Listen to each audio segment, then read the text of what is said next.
Now, Russia has launched another wave of missiles at Ukrainian cities in the early hours of the morning, the second pre-dawn attack in 3 days. The Ukrainian military said most of the missiles were intercepted by air defense systems, including over the capital, Kyiv. It comes as hours earlier there was another missile attack on the city of Pavlograd in the eastern Dnipro region. Russian military commentators said that the targets were warehouses storing military equipment for a Ukrainian counter-offensive. Local authorities say 34 civilians have been injured. Our Ukraine correspondent Hugo Bachega gave me this update. The Ukrainian military is saying that Russia fired 18 missiles and 15 of those missiles were intercepted by the country's air defense. Now, here in Kyiv, the air raid alert sounded at around 4 o'clock in the morning, and the authorities here are saying that all missiles and also drones that were fired at the city were shot down by the country's air defense. So again, the capital Kyiv coming under attack, the second time in 3 days that the city was targeted. Now, hours earlier, there was another attack, another missile attack targeting the central city of Pavlograd in the region of Dnipropetrovsk. And there, the authorities are saying that an industrial site was hit.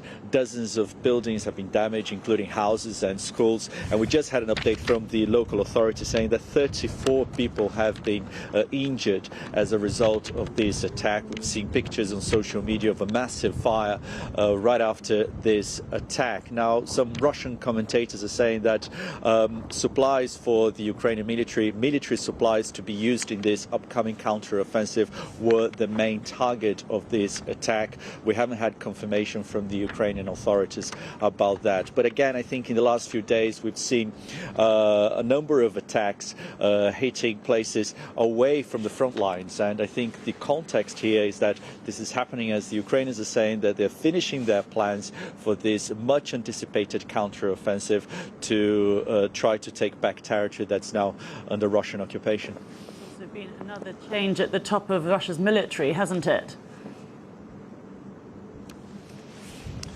Exactly, and I think this is another change that has happened, another change perhaps indicating the problems that Russian forces have been facing. So this change is related to the leadership of the Russian military responsible for logistics here in Ukraine. And I think we've seen a number of complaints that Russian troops are facing shortages of ammunition, of equipment, also uniforms, food. So I think this is perhaps an example of not only the problems that Russian forces are facing here in the country, but also perhaps the preparations that for the Russian troops ahead of this much anticipated counter-offensive. We've seen that Russia has fortified some positions in occupied territories, and I think perhaps this change is another indication that that preparations are underway also on the Russian side for this much anticipated Ukrainian offensive. Hugo Bachega there on the latest in Ukraine.